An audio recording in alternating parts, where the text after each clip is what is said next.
I guess a really big sort of turning point um, for me came when I was working as a development worker in Honduras.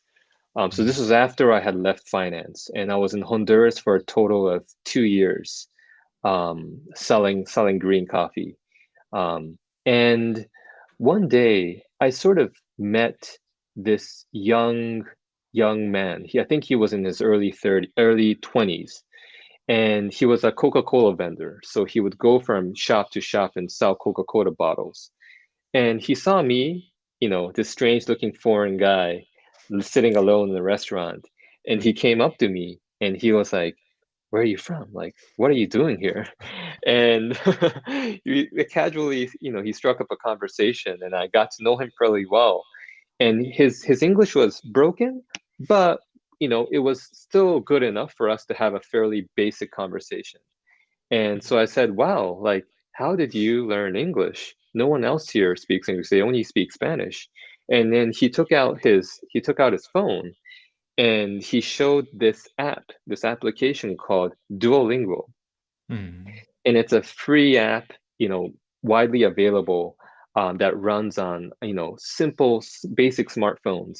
And you can use it to learn grammar, and develop your English abilities. And he said he used that as his primary resource in learning how to speak English.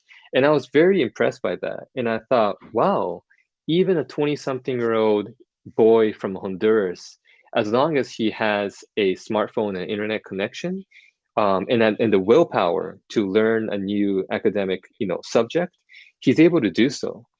And that really left a long-lasting impression on me, and thought that EdTech was definitely going to be a field that was going to really revolutionize and change the world, and democratize education. So that's what sort of got me interested in EdTech and coding, to be specific. Mm. Wow.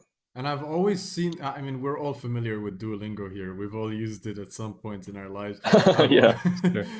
I've always felt it's more of a supplementary application in my case. It's like it could never be the main thing. But, I've never thought about, to those who might not have the opportunities that I have or the privilege that I have.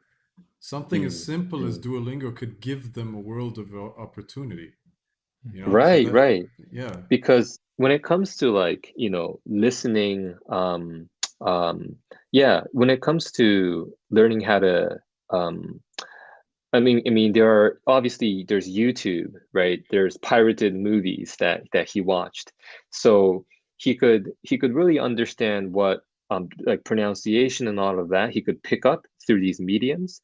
But when it came to, like, grammar, there was no native English speaker in the town where he was from to teach him that. And of course, he couldn't afford to have like a English teacher to teach him online or in person. So the only resource that he could rely on was Duolingo, and also randomly catching random foreigners like me and being like, "Hey guy, like, where are you from? Can I practice my English with you?" So Incredible. yeah. So that was the turning point for you. But you studied, you mentioned to us, you actually studied IR, similar as us, international relations and economics, and then you went into Mm, finance. Um, mm. did you ever actually pursue programming yourself? Is that something you pursued at some point, and when?